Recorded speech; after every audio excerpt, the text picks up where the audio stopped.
Welcome to King Size Conversations, MODEX Edition 2026. I'm your host, Brian Pfannes. We're here with guest Lauren Reed, CEO of MHEDA. Yes. Welcome. Thank you. Thanks for coming in. Thank you for having me, Brian. I'm happy to be here. So MHEDA, for those of you that don't know out there, what is MHEDA? MHEDA stands for the Material Handling Equipment Distributors Association. I always say it's my favorite mouthful of words. Yeah. And MHEDA is a not-for-profit association that supports dealers, distributors, and integrators within the material handling space. And how long have you been in your role as CEO? Well, I'm in my 8th month of my Congratulations. role as CEO. Thank you.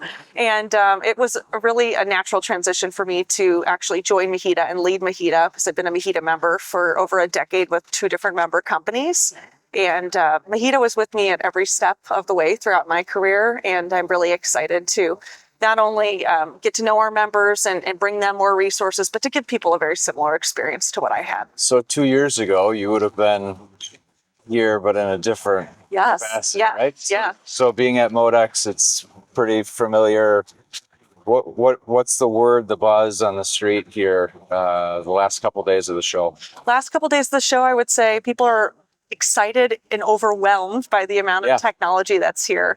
And of course, there are a lot of good partners on the floor. Many MHEDA members, of course, that help someone as an end user understand what solutions might be the best fit for them. So I think, looking at all of the robotics and automation, and then all of the parts of this industry that are really the backbone of material handling, it's just great to see such a nice presence here. So you had a member function last night. We did. What was kind of the buzz? I mean, is it optimistic about where things are?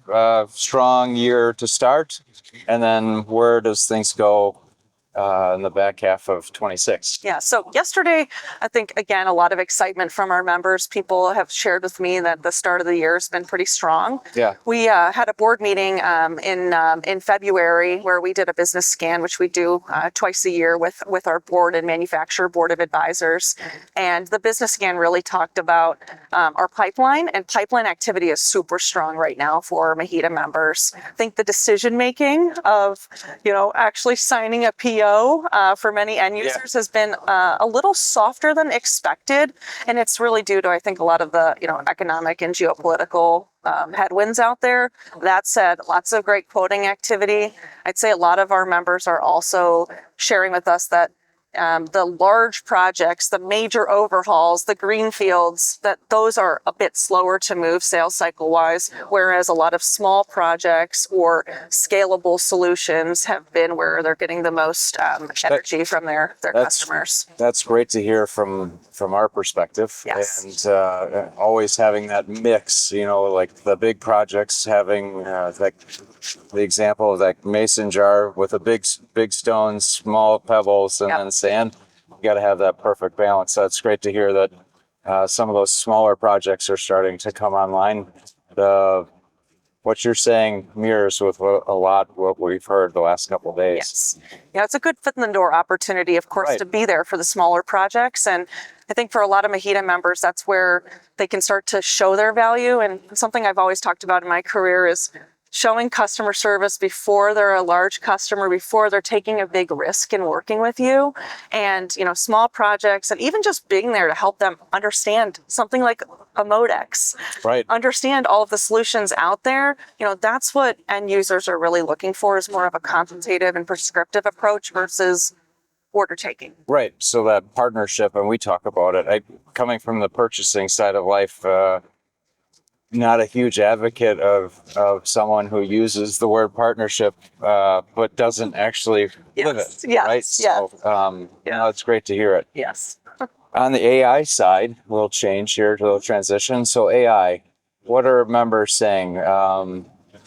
Is it buzzword? Is it practical application? What's MHEDA doing in that space? Well, there's a lot to unpack there. I would say, the big elephant buzzword portion of it, I think, is past us. Correct. I think, our members and everyone at large is really understanding that AI is not a trend. It's not a phase. It's here to stay, and it's in a really positive way disrupting our industry. And I think material handling for many years has, at least in terms of the operational businesses within material handling, it's kind of been behind. It's been looked at as this, old school way of doing things, boots on the ground, technology for our customers, but not technology for our businesses. I haven't heard that before. Yes. That's Yeah. great. Yes. Keep So going. AI is changing that. Our members, of course, understand to continue to be competitive, not only from a workforce perspective, but with their customers, they have to do less or do more with less. And AI is a great tool to help support that. So across, we have 3 industry segments at MHEDA. Yes. Storage and handling, of course, that you are quite aware of, Yep. our industrial truck segment, and then systems integrator. And all 3 of those, segments are using AI in different ways. You can see our industrial truck providers that are using AI to help them with things like lease renewals and PMs and being in front of the customer. When you're looking at storage and handling, of course, there's opportunities for operational improvements, training staff, connecting with your customers. Right. Same for systems integrators, of course. I think the fear right now is that about security with AI and about ensuring that you're not losing, proprietary information out there to the web of AI and the internet. I think the other fear is decision making. What are my people going to be responsible for if AI can do all of these things? And so I think a lot of our members are trying to understand where's that line. And so we're helping them to do that with, different webinars and courses. And our convention that's coming up in a few weeks, we have 2 speakers that will help bring, practicality to the AI conversation. So your convention, Yes. a little bit about that, where, how, when, all the details. So it's May 2nd through the 6th. So we're just over 2 weeks away.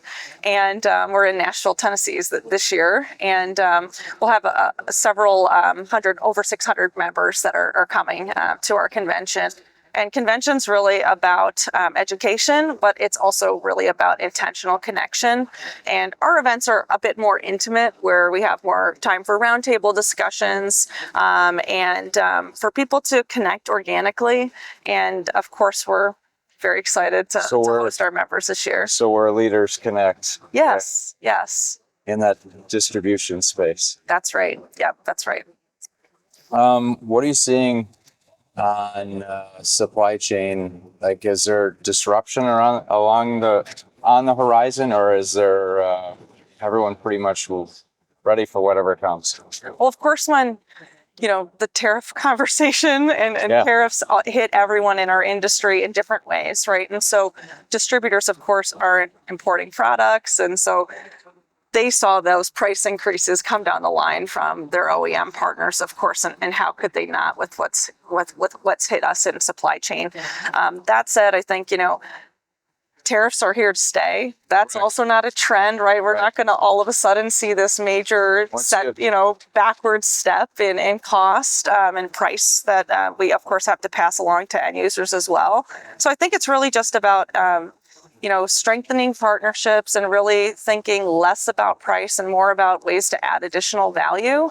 As far as disruptions go, I would say that some of our partners are also looking at expanding their portfolio to ensure that, they don't have all of their eggs in one basket with someone that might be facing greater supply chain issues. And so I've heard a little bit more about diversification when it comes to dealer distributors and integrators. Any resources that you all provide to help your members in that space? Yes. So I'd say the resources that we provide obviously is connections and people having these conversations. We also have a great exhibitor showcase within our convention in a few weeks, and that's really showcasing the suppliers and OEMs within the MHEDA network. And so there are a lot of great vetted, quality, long-time OEM and supplier partners that can be there for our distributors. Otherwise, we offer quite a lot of economic and research reporting for our members. So we partner with the firm ITR Economics that gives a quarterly update as to what's happening in the market, where's it's headed, and they've been working with MHEDA for over 20 years and have a really highly respected level of accuracy. So that helps our members just anticipate what's to come. Leveraging your members' data along with economic data. That's right. the Bolio brothers. That's right. Yeah, at ITR Economics. Yeah. Yes. Yeah. Changing gears, student day here today. I would say probably my favorite day of the show, non-work related. Opportunity to engage talent coming out of college or in college today looking for a career in material handling, material storage. We're often viewed as the, call it, not sexy place to Yes. go relative to other industries. Clearly, tech is here. Clearly, we engage with Fortune 50s, Fortune 100s, day in, day out. What would you say to someone that's coming out of college, from a leadership standpoint, looking forward? Any advice you can give them coming out of college? Yes. Being a leader, potential new leader coming into a company, how can they grow? I would just encourage students or anyone, that's in an early part of their career to understand that their path is not going to be linear. And when you're coming out of school, you're in this environment where you do X, Y, and Z, and you get X, Y, and Z opportunities. And it's very streamlined in terms of, your contributions and being, getting rated or getting, internships. And it's very straightforward. When you move into the business world and into the material handling industry, you never really know where your career can go. And so I always encourage people just to have an open mind and try to become the most well-rounded person that they can. So if they join a company in marketing, they should be asking to be involved in understanding what other groups do, shadowing others in the organization, and just trying to get a bigger, higher level understanding of the business itself. And, I've had that experience in my career where I, had an opportunity to work, with an operations group that I really had very little in common with in terms of our goals. And it just opens your horizon and allows for someone to blossom by getting those many experiences. I always tell people, go for that next position, even if it's not exactly what you want. If you're progressing forward, you will be able to achieve your goals. You can't sit and wait. So call it that ability to stretch. Yes. Yes. And being uncomfortable isn't necessarily a bad feeling. Absolutely not. I think it's interesting you talk about the career path being linear. I don't think, if I had to guess, our career paths were absolutely not linear. I mean, even coming to Steel King a number of years ago, like I took a big step back, but it was about what could be and being able to put yourself out there and take risks. Absolutely. I mean, I started in this industry cold calling for forklift dealers.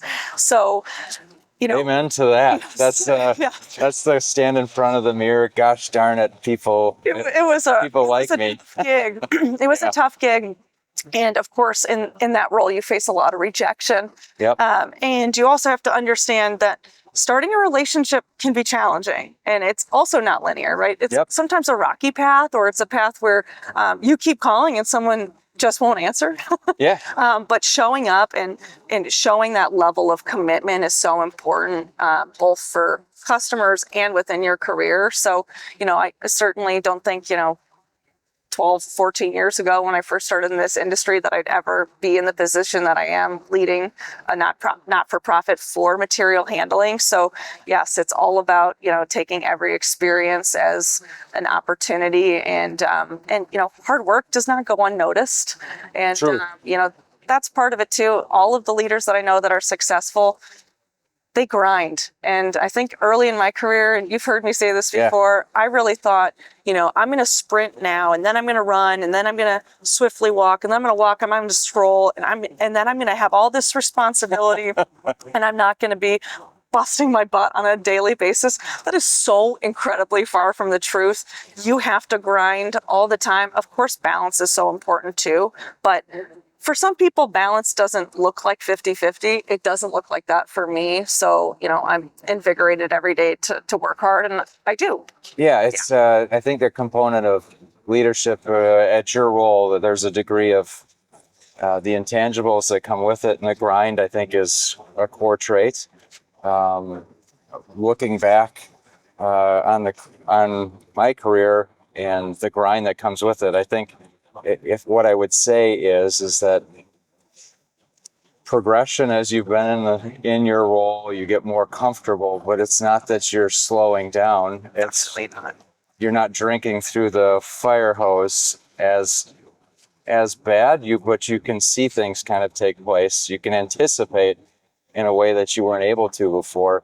But the commitment of 4 a.m. or 12 p.m. I mean, Sometimes both. sometimes on both ends, yes, like this week, right? I mean, you just recognize that you come in to a show like this, that you're going to do whatever it takes. That's right. And it means we do whatever it takes for our customers. You do whatever it takes for your member companies. That's right. I think also just looking at finding something that's important to you, whether it be a relationship or a new resource or a new product or a new service.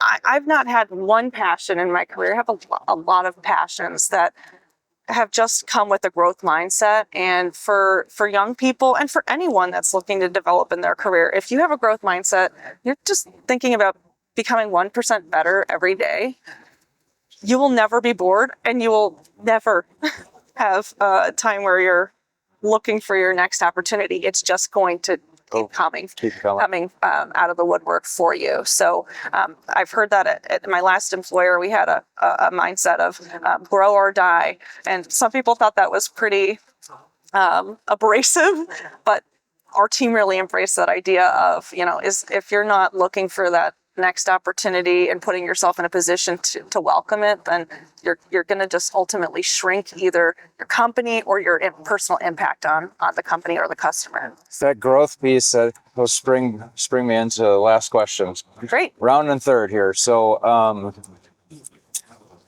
fast forward 2 years from now, MODEX 2028. What do you think we'll be talking about in 2028?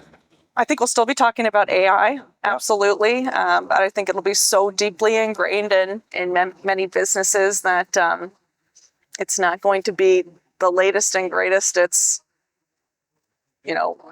what level of your workforce is utilizing the tool, what level of your workforce is developing new resources, new value with the tool itself. I think, unfortunately and fortunately, we're in a time where change is so constant because of technology, and the rate of change is increasing, that people just need to be on their toes and be open to explore what's next. And for a lot of MHEDA members, I think that's really about one, finding their differential and maybe a niche that they should focus in, whether it be industry or product wise.